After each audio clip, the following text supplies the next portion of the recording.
Olá, bom dia, boa tarde, boa noite. Meu nome é Marcelo Fenol, cervejeiro artesanal há mais de 10 anos. Bem-vindo ao canal Fabricar, um lugar que a gente tem para falar só sobre cerveja artesanal, só que numa linguagem mais fácil, mais clara, mais acessível, desde o nível básico ao nível avançado. Tá com dúvida? Coloque aí no comentário que eu respondo todas as perguntas. Hoje a gente vai falar sobre o Guia BJCP e como ele pode te ajudar a elaborar melhores receitas e melhores cervejas artesanais. Então, o BJCP é uma entidade norte-americana que foi criada em 1985 com o objetivo de amenizar e controlar as divergências que outras organizações tinham a respeito dos estilos de cervejas e outras bebidas alcoólicas. Daí, com a formação desse grupo, foram feitas diversas reuniões e acordado entre elas parâmetros básicos e mínimos que representavam cada um dos estilos. A partir então dessas informações, eles criaram guias que definem e caracterizam esses estilos. E também criaram um modelo de avaliação das cervejas artesanais caseiras com o propósito de fazer concursos, e de ter juízes habilitados para poder avaliar essas cervejas artesanais caseiras e sim qualificar. Nesse link que você vê aí a tela em azul, você consegue ter mais informações sobre o histórico da organização. E hoje a gente vai falar sobre um dos produtos dessa organização, que ela mantém e atualiza já há vários anos, que é o Guia de Estilos de Cerveja. Então, um resumo sobre o guia, Esse guia, ele define parâmetros, características e informações sobre os diversos estilos de cervejas de uma forma voltada à realização de competições e apreciação geral dos estilos, Então eles classificam as cervejas como parâmetros de cor, de percentual de álcool, de ingredientes básicos, de força que tem, corpo, estrutura, tudo isso que é necessário para você interpretar se aquela determinada cerveja está ou não parecida com aquele descritivo que está ali presente no guia, Mas eles não são regras rígidas, mas sugestões para ter como referência que esses juízes e os cervejeiros e todos aqueles entusiastas de cerveja podem utilizar para ter uma informação em comum a respeito daquele estilo em si. Então ele ajuda a você evoluir no teu conhecimento ali a respeito daquela cerveja. Muitas vezes nós cervejeiros caseiros queremos fazer um determinado estilo que nós não conhecemos ali as características daquele estilo. Então o melhor lugar para a gente obter esse tipo de informação é o Guia BJCP. Ele é amplamente adotado mundialmente, mas ele não é rígido e nem é uma bíblia cervejeira. Ele não é a única forma, a única referência que a gente tem para fazer cerveja. Existem outras, mas o Guia BJCP, sem sombra de dúvida, ele é o mais famoso. Ele também é flexível e educativo, ou seja, ele permite que a partir de conceitos básicos você possa evoluir e criar outras características sensoriais naquele estilo de cerveja sem se desapropriar do estilo em si que você está fazendo. E onde é que esse guia de cerveja está disponível? Então, primeiramente você vê na tela o site bjcp.org, que é o site da organização. Em inglês, você vai ter aí esse link que está em azul, onde você pode baixar o guia oficial em idioma em inglês. Uma equipe de colaboradores aqui no Brasil fez uma tradução recente da versão mais atual, versão 2021 do guia. E essa versão do guia está disponível no último link que você vê aí abaixo, esse link encortado do bit.ly. Também, se você pegar o seu celular, apontar para esse QR Code, você vai direto aí para o arquivo do Guia BJCP em português. Algumas premissas sobre o guia, Então, como eu já falei, o guia ele é focado em competições de cerveja. Tem características que vão auxiliar as pessoas a entender os estilos e como aquela cerveja que é apresentada para aquele concurso deve ser descrita pelo próprio cervejeiro. Então, ele é um guia, ele não é um manual de como fazer cerveja. Lá não ensina a fazer nenhum estilo, mas é possível você interpretar as informações que estão lá e ter na tua cabeça os elementos necessários para você fazer o básico de uma receita dentro de um estilo. Novamente, ele é um guia, ele não é uma restrição do que deve ser o estilo. Não é porque você quer colocar uma nota sensorial a mais, um componente, um elemento a mais, que de repente você está descaracterizando aquele estilo. Não, ele é uma base, né? Um pilar sobre aonde você pode estar construindo aquela receita naquele estilo. Também é importante relevar que os estilos eles são renovados de tempos em tempos em todos os lugares, né? Toda hora um determinado estilo de cerveja vem aperfeiçoando. Um exemplo muito clássico são as IPAs, né? A gente tem as IPAs antigas que a gente chama de Old School, que tem aquela pegada mais oleosa, mais amarga, mais resinosa, menos dry hop, menos fresca. E hoje você tem essa nova onda de IPAs americanas, principalmente a gente chama de West Coast IPA, que tem uma pegada muito mais jovem, mais elegante, mais fresca, mais verde, mais herbal, mais cítrica, mais frutada. Então os estilos vão evoluindo. Alguns estilos deixam de existir e outros novos surgem. Inclusive lá no apêndice B, a gente vai falar mais no finalzinho, a gente tem ali estilos novos e específicos que estão surgindo em algumas regiões e são declaradas lá no Guia BJCP. Nem toda cerveja comercial se encaixa perfeitamente no BJCP. Tem muitas receitas de cervejas que as empresas, as indústrias, elas têm a opção de adaptar aquilo conforme o que ela acha, né? Que o mestre cervejeiro acha que é uma cerveja boa, ou como os consumidores daquela cerveja caracterizam aquele estilo, aquela cerveja como boa ou ruim. Então pode ser que você, comparativamente com uma cerveja comercial, às vezes você está bebendo e acha, poxa, mas essa cerveja está diferente do que eu esperava desse estilo, né? Essa aqui está mais assim, está mais assado. Ou seja, nem toda cerveja a gente vai conseguir colocar ali exatamente no estilo. Tem cervejas também que acabam ficando numa zona que confunde. Se você não tem mais elementos e você prova, você fala assim, poxa, essa cerveja poderia ser o estilo A, mas também poderia ser encaixado no estilo B. Tem notas muito parecidas, né, com um e outro. Mas, novamente, vamos entender que o guia é uma mão na roda para a gente fazer cervejas melhores, mais saborosas. O que mudou basicamente aqui da versão 2021, né? A versão anterior que nós tínhamos era 2015 e anterior a essa 2008. Da 2008 para 2015 teve uma evolução muito grande em estilos, em redesenho, né? Explicações. Mas da 2015 para esta nova teve uma pequena revisão. Alguns estilos novos foram colocados, né, que não tinha anteriormente. Foram também reorganizados algumas cervejas de um lado para outro ali para ficar melhor entendível sobre a lógica deles. A descrição sensorial foi aprimorada para que as pessoas consigam interpretar melhor o que está escrito em notas sensoriais. Já a gente vai falar sobre esses adjetivos que qualificam uma cerveja e também alguma reorganização em torno da informação. Um exemplo rápido de mudanças pontuais que teve, né? Por exemplo, o aroma gramíneo que existia no Guia 2015 como aceitável, tolerável, ele foi excluído da característica para os estilos com dry hopping. Não é mais aceitável as notas gramíneas.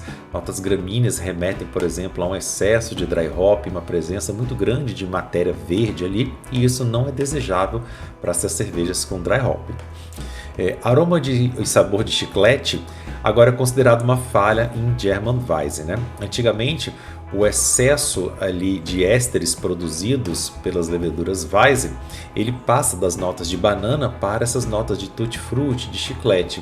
Então ele era tolerável quando estava nesse nível chiclete tutti-frutti. Agora não é mais aceitável, agora é considerado uma falha. Cervejas doces também foram atualizadas para permitir com alguns tipos de adoçante, como lactose e outros adoçantes, por exemplo, xilitol, possa ser utilizado na cerveja. Por exemplo, é o caso da Malzbier, né, que aceita ser adoçada com, por exemplo, o xilitol. Mas vamos fazer uma pausa muito rápida. Se você quer realmente aprender a fazer cerveja a fundo, quer saber tudo sobre o Guia BJCP, quer ter um professor ali que ao teu lado vai estar lendo o guia e te mostrando, interpretando os estilos e te ajudar a você entender a fundo ali cada um deles e a produzir a sua própria receita e não só ficar seguindo receitas prontas, quer aprender tudo isso? Não espere mais, faça o meu curso aqui em marcelofenol.kbook.com Você viu o link aí na tela, destacado em amarelo, e também o código que você pode escanear com seu celular, QR Code, e acessar diretamente a página do meu curso. Como você pode ver aí, meu curso básico tem mais de 20 horas aulas. É muito mais do que um curso básico que você vê, às vezes, de um final de semana, né? Eu falo muito, olha todos os módulos que compõem esse curso básico. E tem mais 3 módulos bônus, inclusive o módulo de elaboração de cervejas com guia BJCP e as ferramentas como Beersmith, ok? Vou te ensinar tudo isso no curso básico. Então, entrando agora a fundo aqui na estrutura, né, do guia BJCP, vou pincelar aqui sobre o índice dele, né? Nós temos ali 2 capítulos iniciais que faz uma introdução ao guia e uma introdução aos estilos. Vou falar um pouquinho mais em detalhes. Depois a gente começa onde você vê o número 1, a declaração de cada um dos grupos e dos estilos que ali contém, né? Você pode ver que o grupo 1, Standard American Beer, fala de 3 estilos, o American Light Beer, American Lager e a Cream Ale, né? Também o American White Wine, né? Também faz parte do grupo das cervejas americanas. E esses grupos vão do capítulo 1 até o capítulo 34 do guia. Então você vê aí que já são mais de 100 páginas só falando dos estilos que compõem esse guia BJCP. Depois nós temos 2 apêndices, um que faz umas formas alternativas de você organizar as cervejas, e é uma forma interessante para você aprender a correlação, como uma cerveja tornou-se outra, né? Como um estilo tornou-se outro, como os estilos são parecidos ou são divergentes. É muito legal essa forma de associar, de você estudar. E por último fala aqueles estilos locais, estilos novos que vêm surgindo e quem sabe um dia vão compor aí o próprio guia como estilos padrões, né? E a gente vê ali o X4 Catarina Sour, que é um estilo brasileiro, surgiu aqui no sul do Brasil, uma cerveja sour com frutas que faz parte aí do guia.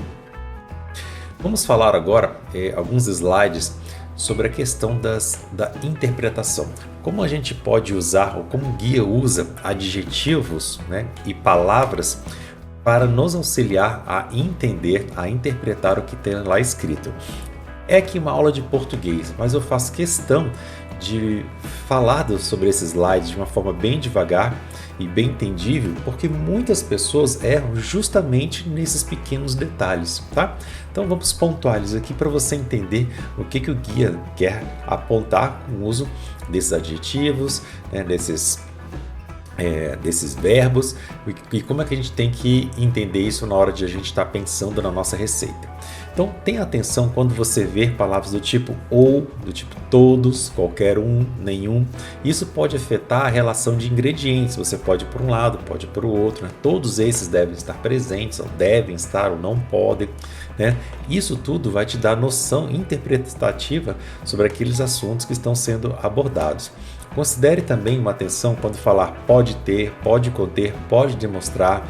Isso quer dizer que não é obrigatório, mas você pode fazer isso ou por um pequeno defeito que normalmente acontece naquele estilo, como pode conter notas de DMS, ou com uma questão de complexidade sensorial que você pode estar aprimorando, né? Pode ter notas de tal coisa e que não necessariamente são obrigatórios, né?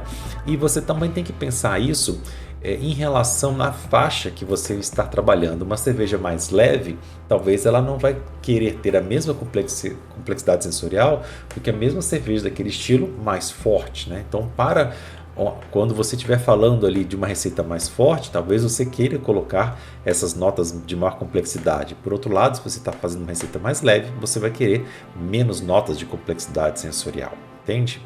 Tome cuidado também com deve, precisa, que são questões obrigatórias que devem estar aparecendo na receita.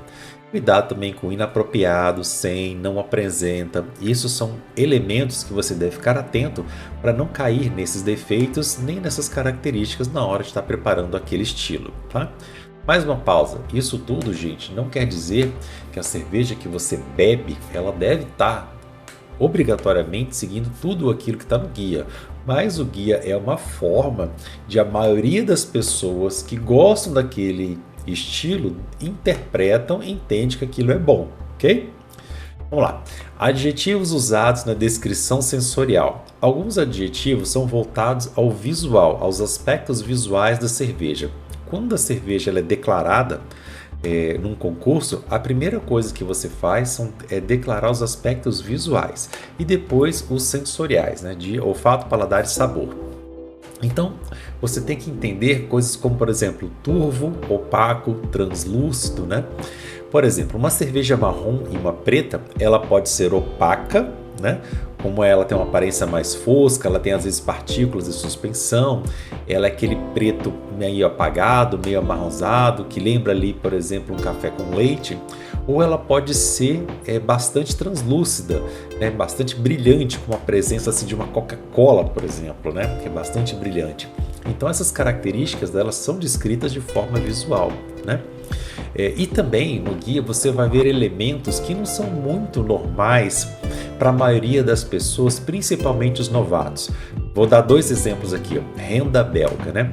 Renda belga é aquela espuma que forma por dentro do copo, por dentro da taça, quando a gente bebe a bebida. Então as cervejas belgas, principalmente as trapistas, ela tem uma característica de manter muito a espuma. Então você toma a cerveja e o copo fica cheio de espuma por dentro. Então isso é a renda belga, tá?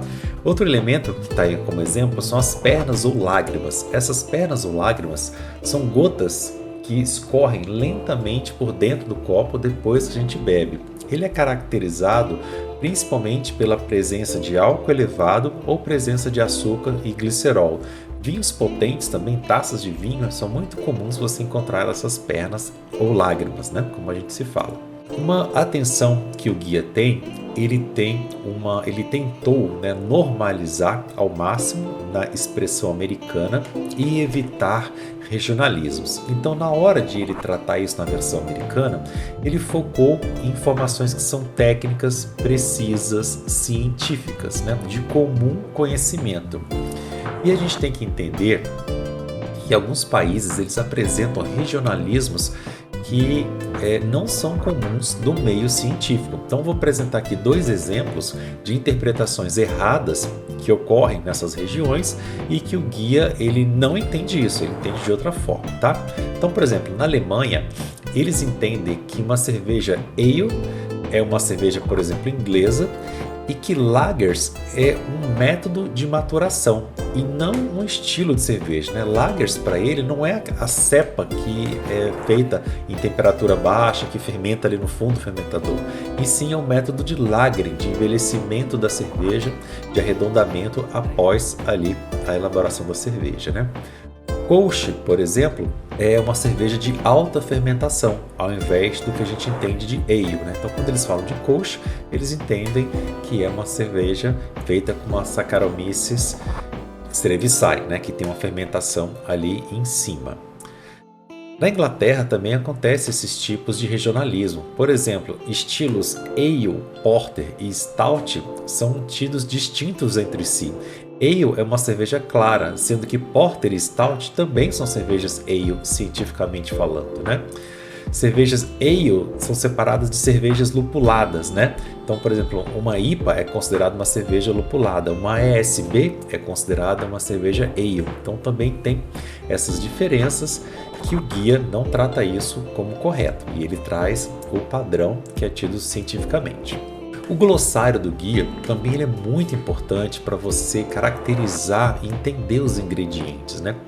Ele define nomes ali que remetem a um certo grupo de ingredientes utilizados na cerveja. Vamos ver alguns exemplos. Quando o guia falar de lúpulos americanos mais antigos, entenda que ele está falando ali do old school, aquela coisa mais cítrica, resinosa e pinho, né? Aqueles lúpulos que não passavam por muito dry hopping, que eram mais acrescentados no final ali de uma fervura, onde, por exemplo, o mirceno evapora e ficam outros elementos. Então, aquelas notas mais verdes, mais herbais, acabam sendo evaporadas, já que o mirceno é dos óleos essenciais o mais frágil deles, né? Quando a gente fala de lúpulos americanos modernos, por outro lado, a gente já está pensando num dry hop intenso, num método de elaboração que vai somente ali em whirlpool e dry hopping e traz essas notas mais cítricas, mais jovens, mais tropicais, maracujá, melão, né? E por aí vai. Quando um guia fala de lúpulos continentais do Velho Mundo, entenda que são lúpulos alemães, tchecos, ingleses, né, com aquela pegada mais floral, condimentada, terroso e herbal, né? E menos intenso que os lúpulos do Novo Mundo, né? Os lúpulos do Novo Mundo são lúpulos mais potentes, mais fortes. Quando fala notas de biscoito, por exemplo, entenda que é uma pegada mais seca, mais ali de cereal tostado, de farinha de trigo, de sabor de massa que lembra um biscoito ou um cookie. Malte Munique, por exemplo, você remete a sabor de pão, algo mais maltado, mais rico, né, que não é doce, tá? Ser maltado não significa ser doce. Ser doce é a ausência de BU e maltado é aquela presença na boca, né? Casca de pão e tosta também remete aí ao Munique. Chiclete é um exemplo, né, de excesso de éster, né, que ocorre ali principalmente em fermentações de Armand-Weizen em temperatura mais alta. O excesso de tutti-frutti ele é a explosão ali do sabor natural que deveria ser de banana, né?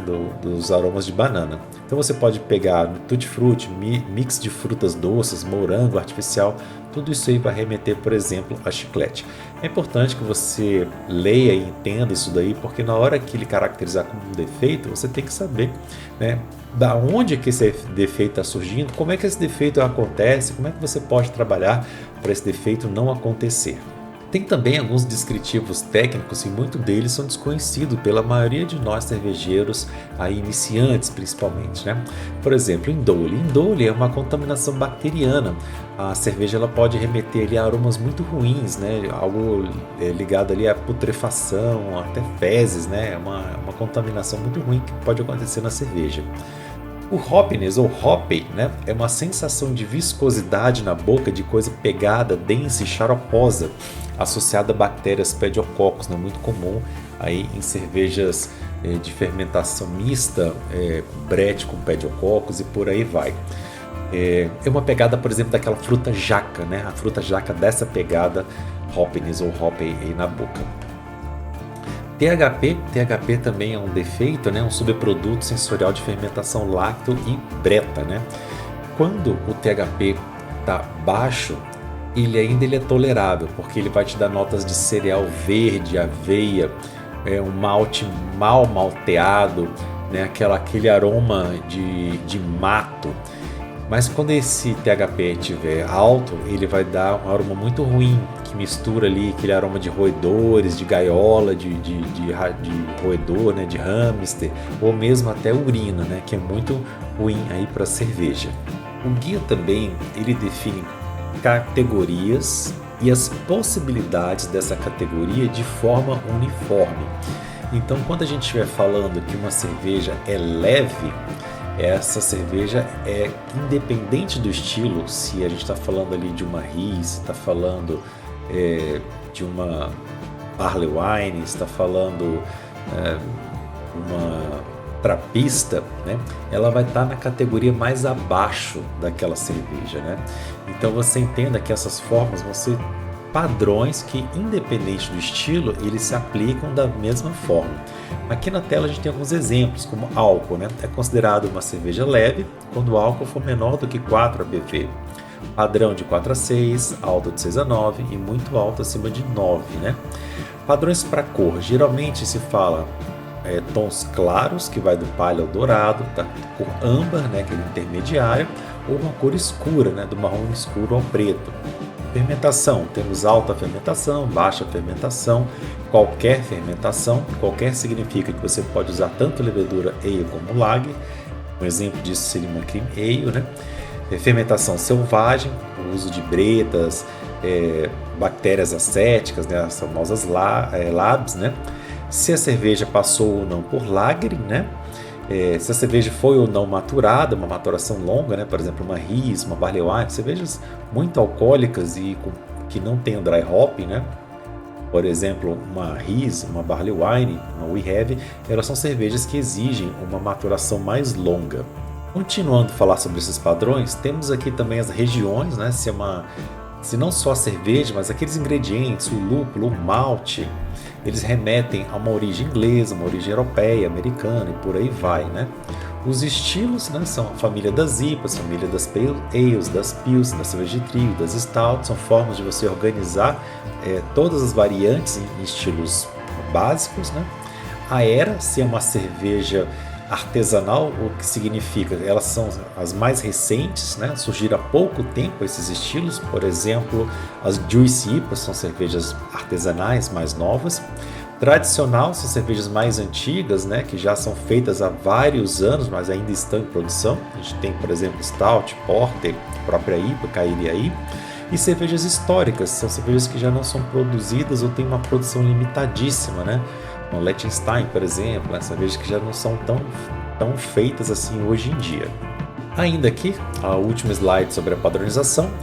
Temos uma parte aqui muito importante sobre sabores dominantes. É importante que você entenda e consiga interpretar cada um desses elementos de uma maneira muito clara na hora de você fazer a sua cerveja, para você saber não só os ingredientes que trazem aquelas notas, mas os processos que vão ampliar ou diminuir aquelas notas, né? E a combinação de ingredientes também que vão ampliar ou diminuir. Então temos aqui como exemplo maltado, amargo, equilibrado, lupulado, tostado, adocicado, defumado, ácido, azedo, amadeirado, frutado, condimentado. São só alguns elementos que nós vamos ver presentes no guia e não cabe aqui agora eu explicar o porquê de cada um deles, tá? Mas lá no meu curso avançado você vai conseguir entender cada um deles, como surge, como combina, como potencializa ou como diminui.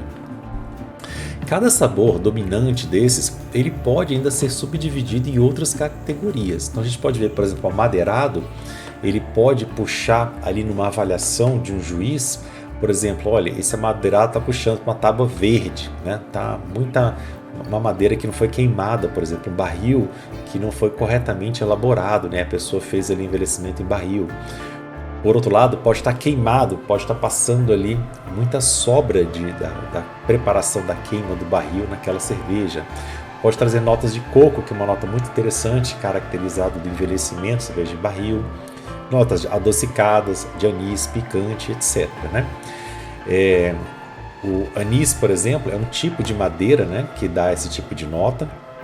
Muito comum, agora eu esqueci o nome da madeira que traz. Mas essa que é muito utilizada em salinas para fazer cachaça, né, dessas notas de anis.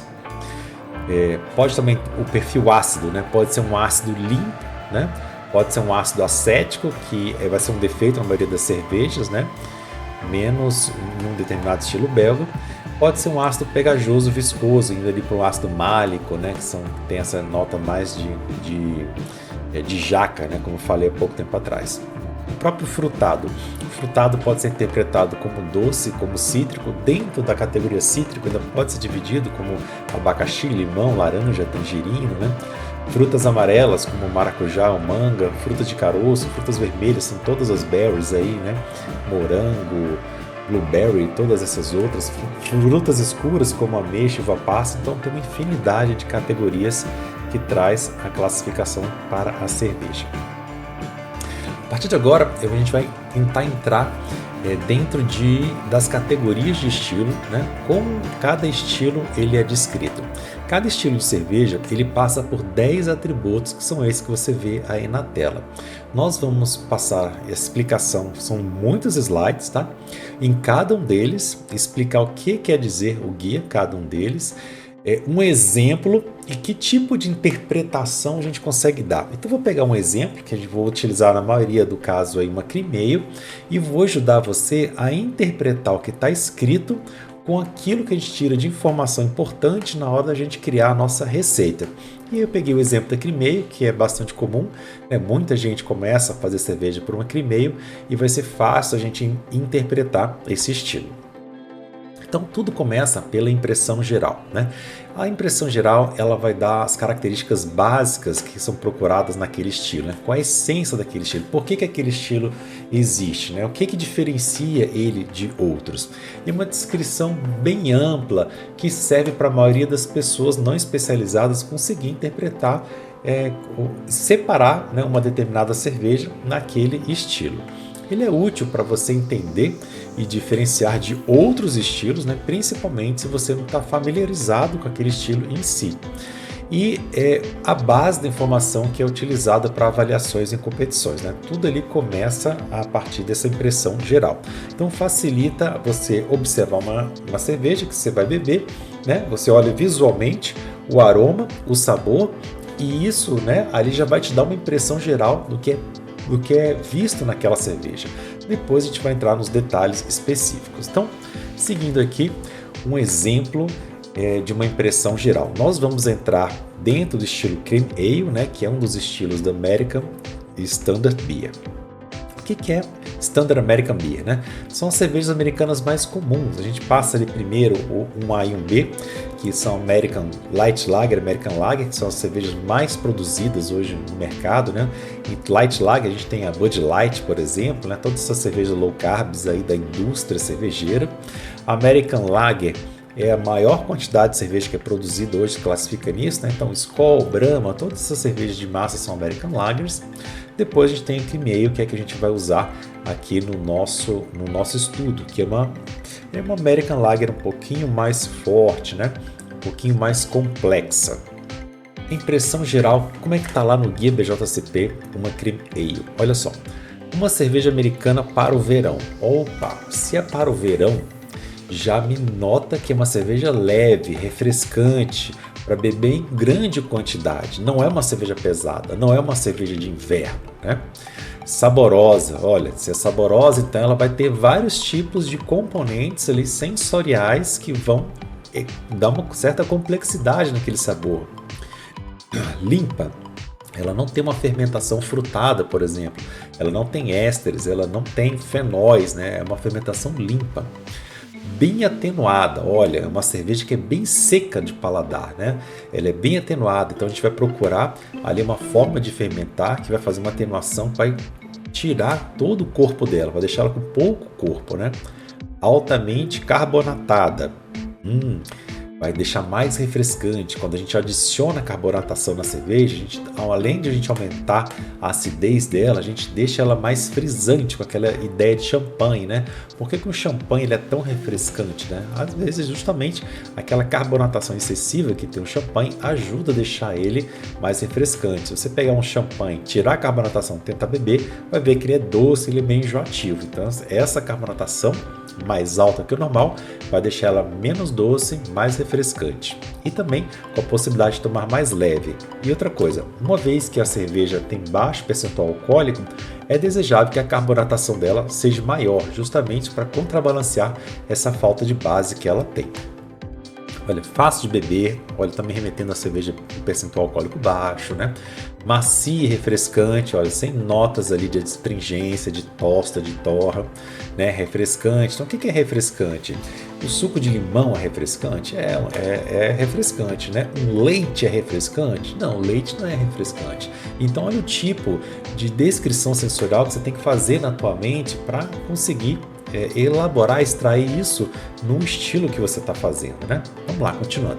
Com mais personalidade que as cervejas típicas americanas lagers. Olha, com mais do que aquilo lá. Então ela é parecida com as American Lagers, mas ela tem mais personalidade, ela tem mais coisa ali dentro, né? Mas ainda assim sutil e contida, ok. Então ela é mais do que uma Skol, mas ela não é uma IPA, né? Ela não é uma cerveja potente, né? Ela é sutil e contida. Então aqui, ó, o resumo da interpretação. A gente consegue entender que uma cerveja leve, com baixo ABV, né, pouco álcool, tem alguma complexidade sensorial aceitável, uma fermentação limpa sem ésteres, uma levedura de alta atenuação, né, para atenuar bem, FG bem baixinho ali após a fermentação, uma carbonatação acima da média, uma cerveja jovem, sem envelhecimento, né, ela não pode ser guardada muito tempo, ali, condicionada muito tempo, porque ela vai perder esse caráter fresco, jovem dela, né. Depois a gente vai passar por 4 pontos que são muito próximos entre si. A gente acaba que avalia eles em sequência e a gente não consegue muito separar. Então por isso que eu vou tratar eles aqui separadamente quando eu for explicar, Mas entenda que quando você for estudar, quando você for analisar a cerveja, você tem que analisar esses 4 em sequência, tá? Aparência, peguei a cerveja e servi, né? Aroma, primeira coisa que vai te trazer ali ao nariz, né? Sabor, coloca ela na boca aqui, ó, aquele primeiro sabor que ela tá ali deixando, né? Deglutiu a cerveja, o que que ficou na boca, né? O que ficou é a sensação de boca, aquele retrogosto, aquele residual que fica, né? O que que aparece? Ele parece o álcool, parece o lúpulo, arranha aqui, dá tosta aqui no fundo de garganta, né? Então são esses componentes que formam aí a aparência e o sabor. Então são 4 sensações sensoriais fundamentais para a gente construir e pelos quais são julgadas as tuas cervejas. Tua cerveja vai ser principalmente julgada por esses 4 parâmetros, né? Esses 4 parâmetros vão ser analisados se eles são bons ou ruins, se eles possuem defeitos, se eles estão dentro do estilo, dentro daqueles ingredientes propostos para aquela cerveja, dentro do processo que você utilizou, né? A partir daí, o juiz vai ser capaz de julgar quão bom é, quanto defeito tem, né? E quanto aquilo traz de prazer para o juiz que prova, né? Que vai te dar uma nota maior ou não. Então, vamos ver aqui na Cream Ale, né? Começando pela aparência e a interpretação dela. Olha, cor palha claro a dourado claro. Ótimo, é uma cerveja bem clarinha. Provavelmente eu vou estar usando malte Pilsen ou malte Pale Ale, né? Por enquanto, tá? Não vou já definir, é uma informação que me traz. Pilsen, malte Pale Ale. Não estou pensando aqui em Viena, em Munique, nada disso como base, um desses dois, né? Pendendo para o palha, então o mais claro, melhor. Então, opa, entre Pale e o Pilsen, já estou me dando preferência para o Pilsen. Colarinho de baixa, média formação. Opa, como assim? Se ela é admissível, colarinho de baixa a média formação, significa que ela admite algum problema de retenção de espuma. E quais são os ingredientes que trazem problema de retenção de espuma? Ingredientes que têm muita proteína, né? Especialmente proteína de alto peso molecular. Então será que essa cerveja tem algum adjunto que pode trazer problema de formação de espuma? Vamos guardar essa informação importante lá para frente para a gente estar fechando essa interpretação. Carbonatação média alta, já foi falado anteriormente, né? Mas a gente está ali servindo e vendo ela fervescer, né? Fazendo bastante espuma, ali bastante efervescente. É essa aparência que ela tem que ter. Brilhante, límpida, ela não é turva, né? Tá bem cristalina, consigo ver ali do outro lado, né? Coloco os dedos ali no copo de vidro e vejo ali os meus dedos do outro lado. Essa é a aparência que ela tem que ter. Então, resumo da interpretação. Maltes e cereais claros, já vimos isso. Colarinho médio significa alguma coisa de pouca proteína, o problema aí de proteína, né, para reter as bolhas, né, é a proteína de baixo peso molecular que retém ali a espuma. Carbonatação médio alta para deixar ela mais fresca, efervescente, né, as bolinhas saindo. E o que é ideal para um percentual BV baixo, como eu já falei anteriormente. Vamos agora para o próximo, aroma. Servi, estou vendo ali o aroma, né? Notas de malte de médio baixo a baixo. Olha, a primeira coisa que ele falou foi notas de malte. Então, de cara, a gente já está vendo que a quantidade de lúpulo nessa cerveja é baixa, porque a primeira coisa que ele trouxe é nota de malte. Esse malte está de médio baixo a baixo. Então, pera lá, eu estou fazendo uma cerveja que ela é bem levezinha, né? E tem notas de malte médio baixo a baixo. Então, que característica, o que eu vou fazer para essas notas de malte aparecer de alguma forma na cerveja? Então, eu não vou fazer dry hop, é uma delas, né? Eu não vou ter ésteres que possam estar trazendo notas frutadas para tirando isso daí. Eu não vou fazer um amargor forte, né? Que o amargor forte tira notas de malte, e eu não vou colocar outros ingredientes que trazem um tipo de complexidade que deixe esse malte sair. Então eu vou ter que ter essa presença do malte mais pura, sem elementos que atrapalhem, que contaminem esse aroma, né? Então, olha lá, aromas de malte podem ser percebidos como remetendo a cereais, como milho adocicado, como milho, opa! Então, lembra que eu falei antes que eu teria alguma coisa, algum adjunto que poderia estar ali atrapalhando a formação da minha espuma. Então o milho, olha aqui, ó, é um adjunto, né? É um cereal, ou o malte, que eu estou, caso trabalho com malte de milho, que é raríssimo, né?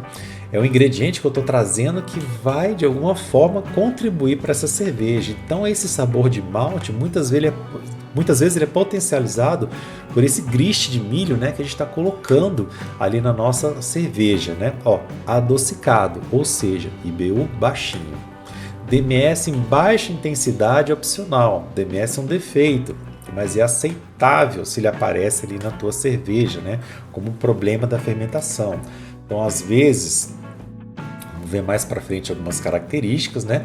Mas às vezes um problema de pitch rate de levedura pode estar gerando um DMS maior, né?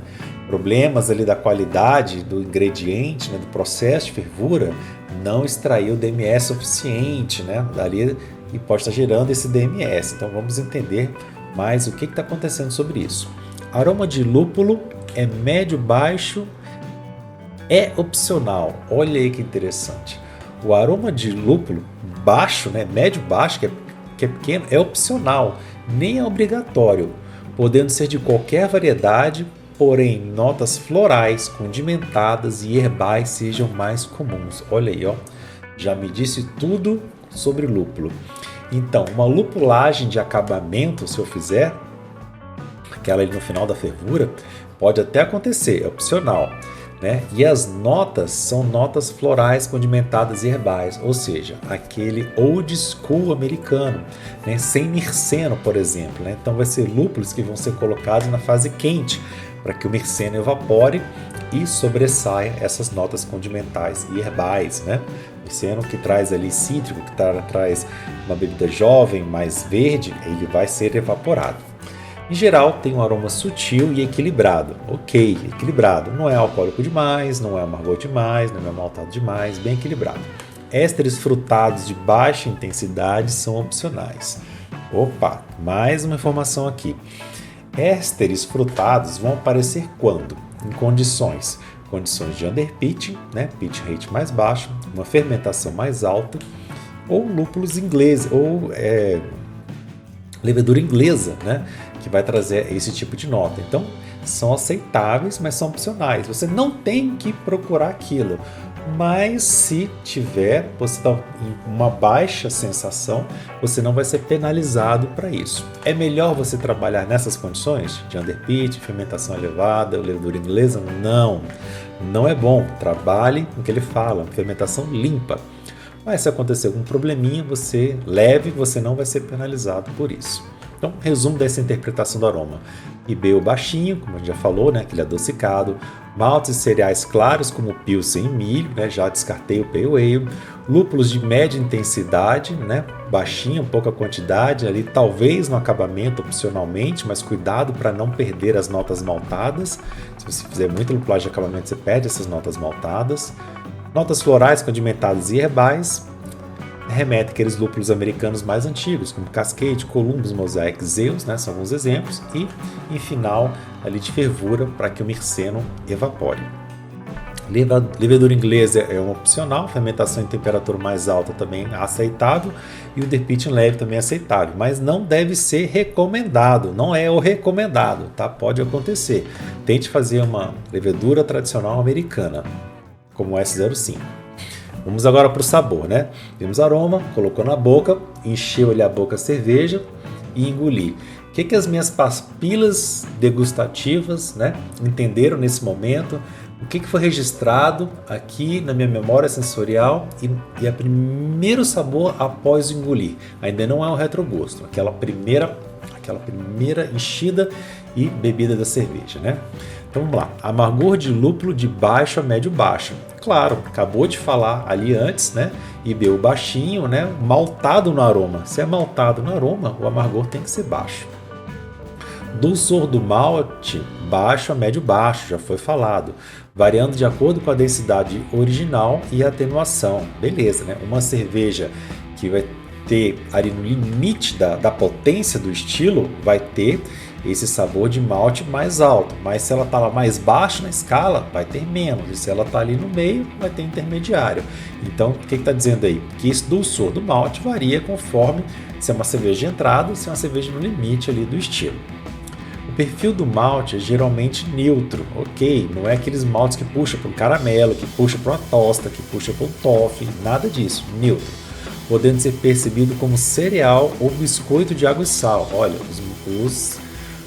tá falando justamente os maltes mais clarinhos. Cereal geralmente é pilsen, né? Biscoito de água e sal não é do biscuit, tá? O caramelo biscuit é o pale ale que está ali começando. Então esses dois e o milho também, tá? Principalmente se for malte de milho.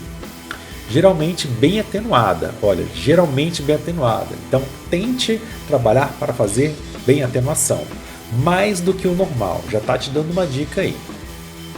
Daqui a pouco a gente vai ver como é que a gente faz para ter essa atenuação acima da média. Equilibrada no palato, olha, coloquei aqui na boca, tá bem equilibrada, né? Lúpulo suficiente para dar suporte ao malte. Olha aí, ó. Os lúpulos entram simplesmente para tirar o dulçor excessivo do malte, né?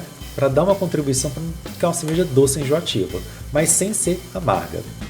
Sabor de milho de baixo a moderado é normalmente encontrado. Olha, presença do milho, como eu falei. Mas DMS em baixa intensidade é opcional. Então não traga o DMS, né?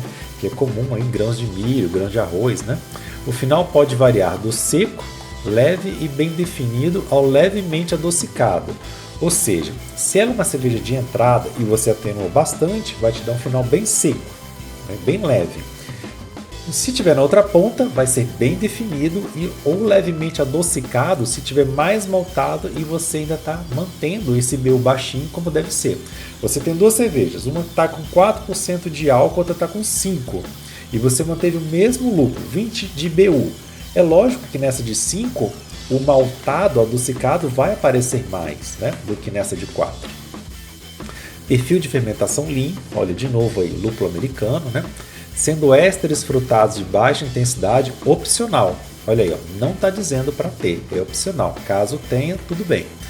Sabor de lúpulo de baixo a médio baixo de qualquer variedade, mas tipicamente floral condimentado ou herbal e sutil.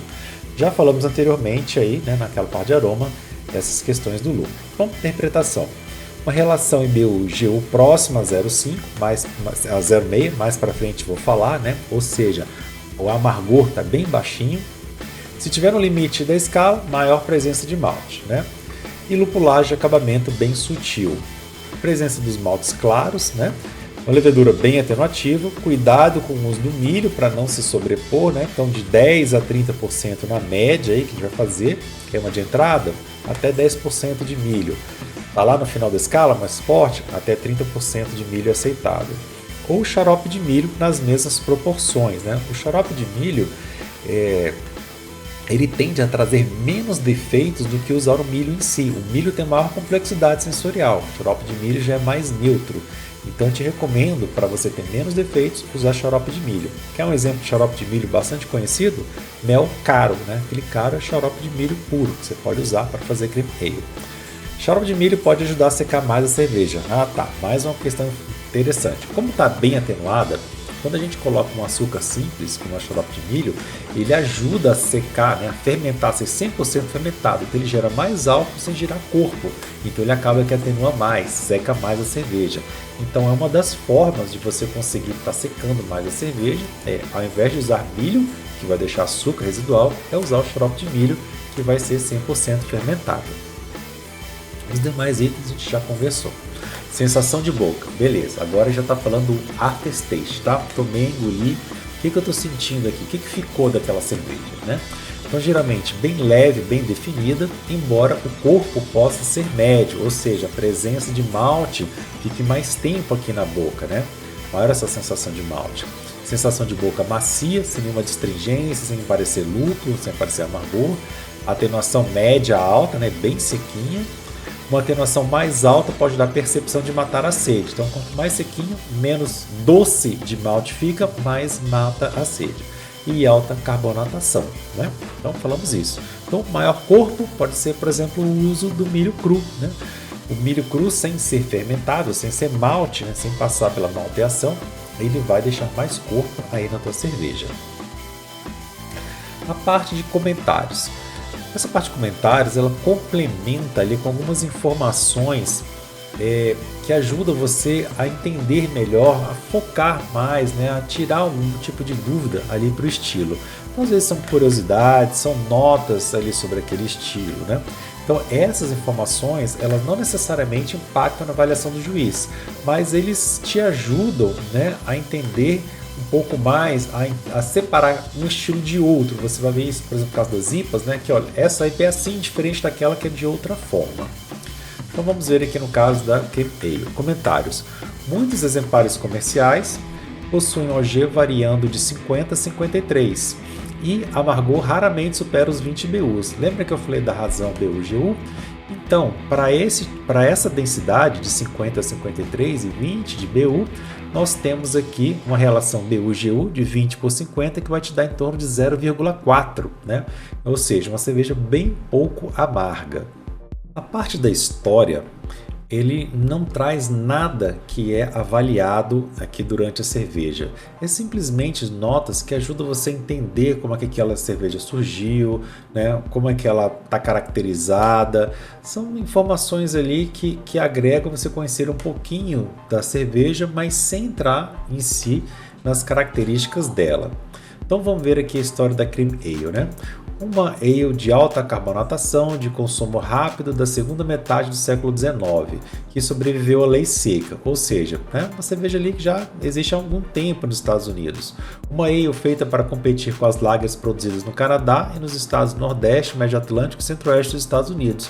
Ou seja, é um estilo novo que surgiu, né, justamente para ser algo mais daquilo que existia, que eram as lagers, né, cerveja mais leve ainda. Então surgiu como uma forma de fazer uma cerveja mista usando o milho e o malte, né, o malte de cevada junto com o milho, para produzir uma cerveja que seja barata, né, mas um pouquinho mais forte do que as lagers.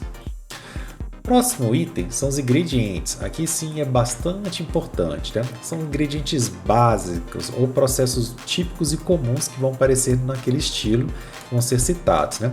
Aqui então caracteres que vão definir a separação, a identificação clara do que é aquele estilo. Aqui não são receitas nem obrigações. As cervejas podem ser feitas de várias maneiras, mas aqui você entenda que é por onde você pode começar, tá aqui. Quando não ficou claro que era o malte Pilsen ali no início, como a gente viu, talvez aqui na parte de ingredientes fique claro o que é. Quando falou daqueles lúpulos florais, herbais, e você ainda ficou na dúvida, talvez aqui já cite algum tipo de lúpulo que é mais usado naquele estilo. Então, vamos ver aqui para Cream Ale. Ingrediente: malte americano de 6 fileiras, ou uma combinação de malte de 6 fileiras com de 2 fileiras. O malte de 6 fileiras é um malte mais barato. Ele não tem aqui na América do Sul, né? A gente quase não encontra dele aqui no Brasil. É um malte que tem maior carga proteica, né? Justamente por causa disso também dá aquele problema da espuma que nós vimos lá, né? Mas deixa a cerveja mais barata. Então aqui a gente vai usar maltes tradicionais de 2 fileiras, o Pilsen, o Pale Ale, por aí vai. Adição de até 20% de milho na mostura e até 20% de açúcar na fervura. E quando fala aqui açúcar, pode ser tanto açúcar puro, né, açúcar da cana-de-açúcar, como açúcar do xarope de milho. Então você tem que, veja aí que 20 e 20 daria 40. Mas se você colocar os dois, né, 20% de milho na mostura e mais um xarope de milho, aí você pode ter problema nessa cerveja, ela vai ficar muito estranha, tá? Vai ficar muito intenso, muito seca e muito milho. Então é uma regra que você pode trabalhar ali para os dois lados. Posso usar 10% na mostura e 10% de açúcar ali na fervura ou mesmo na fermentação. Posso usar somente o milho na mostura, somente o xarope na fervura, né? Posso trabalhar isso daí de uma forma ou de outra. Qualquer variedade de lúpulo, geralmente rústico americano ou continental. Olha lá, ele fala qualquer variedade, mas geralmente o rústico americano, que são aqueles não tão cítricos, né? Aqueles que a gente já falou, a linha 3C, Cascade, Centennial, né? Chinook. E também no uso deles, né, ele não falou aqui, mas sem mirceno, né, o uso na parte quente para evaporar o mirceno. Ou continental. Continental seriam os lúpulos nobres alemães que você pode usar também. Levedura ale limpa, como a US05, ou uma mistura de ale e lager. Então você pode pegar duas cervejas, uma ale e uma lager e blendar, ou você pode usar também uma cepa lager e fermentar em temperatura ale. Isso é muito comum com a 3470, né? Uma cepa lager que você fermenta em temperatura ale, né? Fermenta em 18 graus e dá para fazer cream ale assim. O único problema é que a 3470 está caríssima, está bem mais cara que o S05. Então, resumo da interpretação. A gente já viu aqui sugestões de gravidade e BU, dando uma relação de amargor de 0,4, né? Malte 6 fileiras mais proteico, que não tem aqui no Brasil. Xarope de milho ou açúcar para secar mais, uma forma opcional, né? Os lúpulos mais antigos, que já comentamos. Uma levedura limpa, ale ou lager, ou uma mistura dessas, né? Ou uma levedura lager fermentada em temperatura de ale, até porque a levedura lager também atenua mais que uma levedura ale, né? Isso também é desejável aí para o estilo. Próximo item é comparação de estilos. Aqui, quando a gente tem estilos muito parecidos, por exemplo, lá em Porter e Stout a gente vai ver muito isso, né, em IPAs também, ele traz estilos que são semelhantes e pontos-chave para distinguir de um e de outro. Isso te ajuda a você não estar classificando uma cerveja erroneamente na hora de você entrar para um concurso. Então, no caso da Cream Ale, comparação de estilos. Semelhante ao estilo Standard American Lager, porém mais intensa nas características, já foi falado, né? Vai ter mais malte, né? Vai ter um pouquinho mais de lúpulo, corpo mais baixo, bem atenuado, mais macio e mais carbonatado que uma Blonde Ale. Opa! Então eu consegui entender, ó. Eu tenho aqui embaixo da Cream Ale American Lager, e em cima dela Blonde Ale. Então se eu estiver pensando ali uma cerveja com malte mais amarga, mais lúpulo, Blonde Ale, né? Bem aguadinha, American Lager, e no meio delas a Cream Ale. Assemelha-se a uma Kolsch. Kolsch é uma cerveja alemã que é feita em temperatura mais alta, né? Mas um tanto sutil, mais sutil do que a Kolsch. Legal.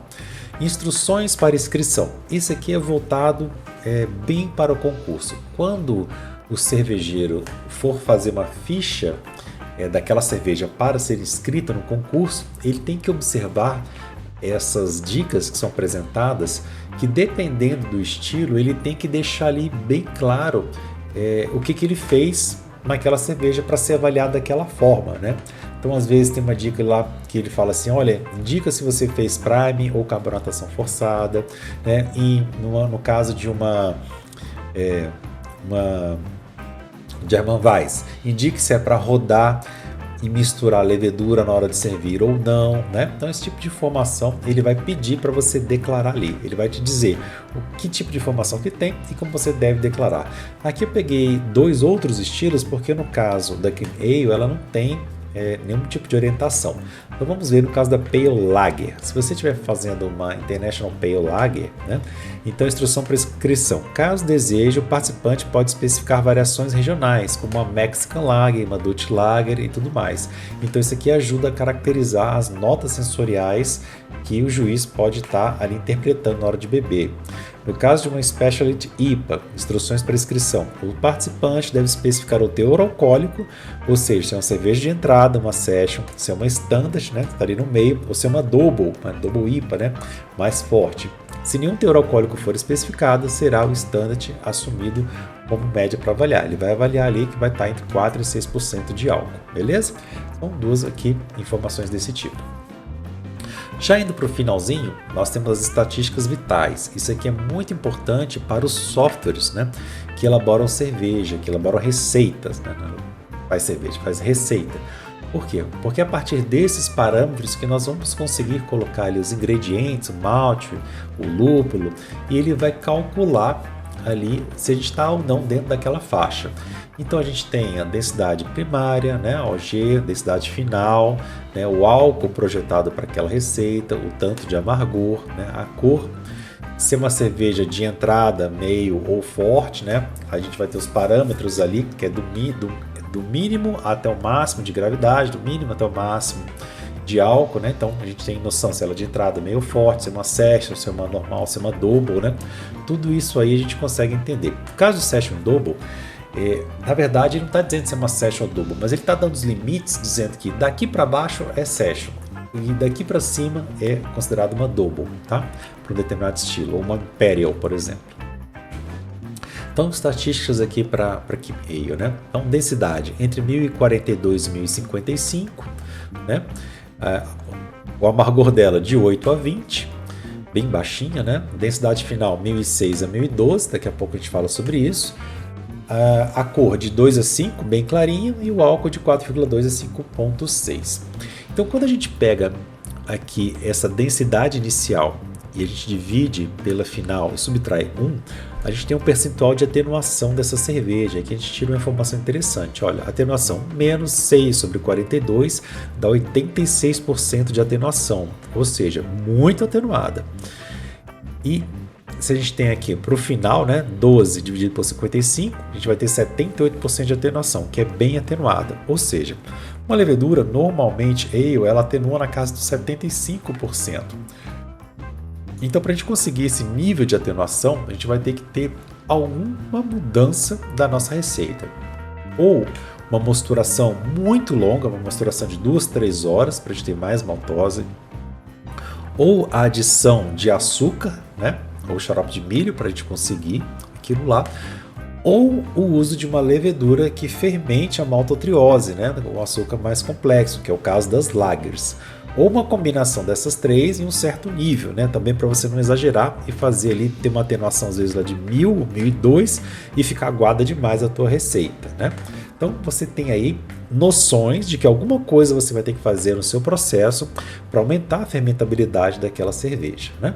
Uma cor clarinha e um percentual de álcool baixo. Então cuidado aí na hora de colocar açúcar para você não exagerar e acabar tendo essa cerveja com 6, 7% de álcool.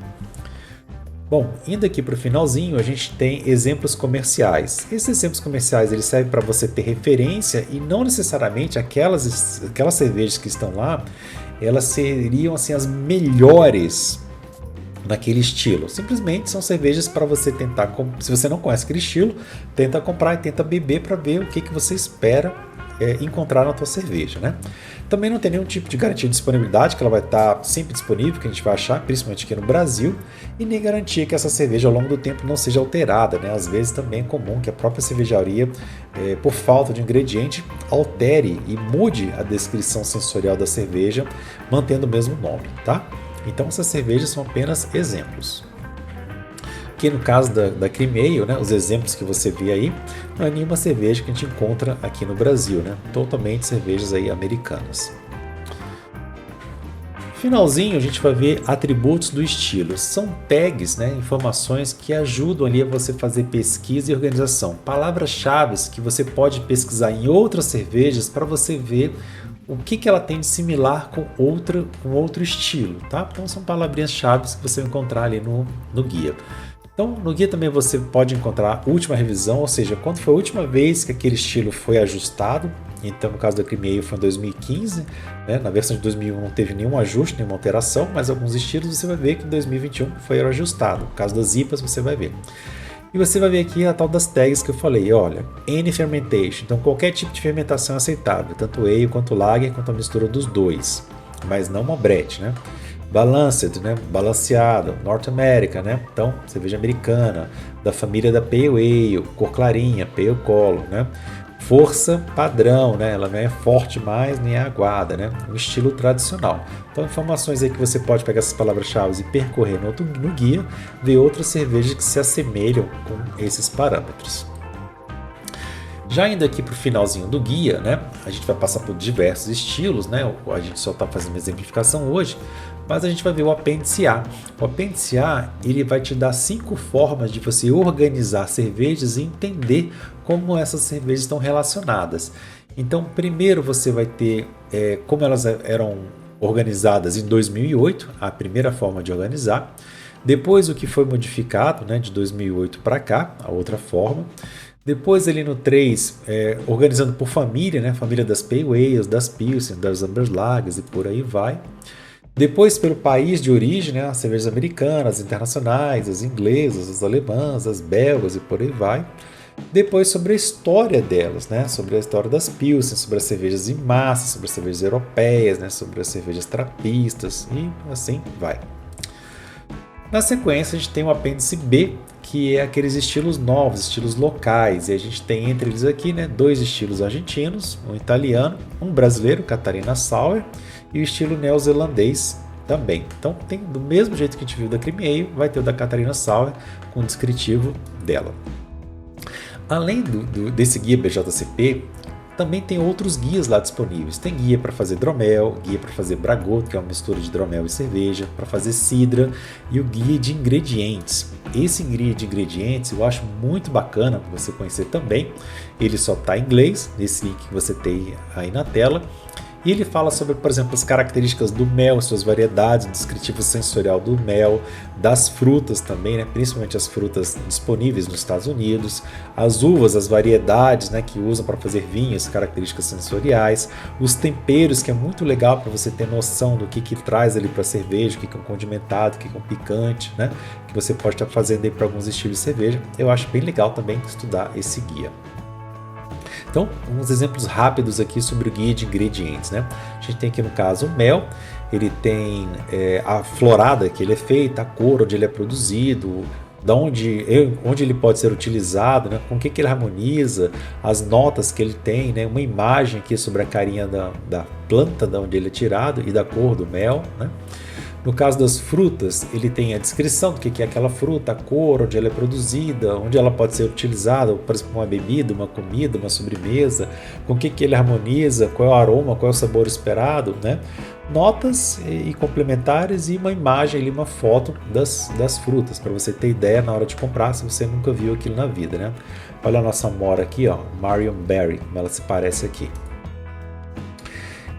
Aqui é parte das uvas, né? Então, para a uva a gente tem a descrição da uva, a cor, onde ela é produzida, o vinho que normalmente utiliza, com o que harmoniza, o aroma, sabor, notas e imagem também. Então, a gente tem aqui no caso uma uva escura, tempranilho, e uma uva clara, que é a tal da Vidal. Parte de ingredientes, a gente tem também a descrição onde ele é produzido, né, do que ele é utilizado, os aromas que vem dele, né, sabor, notas e algumas imagens. A gente tem aqui o agave, né, que vem daquela plantinha agave. E temos esse allspice aqui, que é uma plantinha que eu realmente não conheço. Tem aqui a carinha dela e o que ela combina. Então, pessoal, o vídeo era sobre isso. Se você quer que eu analise aí outros estilos BJCP, quer que eu continue um vídeo como esse, deixa o seu like. Se a gente chegar aqui em 1000 likes, 1000 visualizações e 100 comentários, eu dou continuidade em outros estilos, detalhando bem as características sensoriais, te ajudando a interpretar os estilos, né? Chegando ali a fundo a como entender as características de processo e de ingredientes que estão escondidinhos ali dentro do guia BJCP. Se inscreva no canal, ative as notificações para você receber mais vídeos como esse, dá o seu joinha, nos siga aí nas redes sociais, né? Conheça o meu curso, né? marcelofinal.keyboard.com.br. Participe, dê sugestões, não deixe só eu aqui, né? Se ficar só uma coisa do meu lado, sem a sua participação, sem o seu feedback como aluno, como participante, é um professor que simplesmente está falando aí aberto para o mundo, né? Dá a sua parte também, participa para a gente poder chegar lá, ok? Um forte abraço, fique com Deus e até a próxima.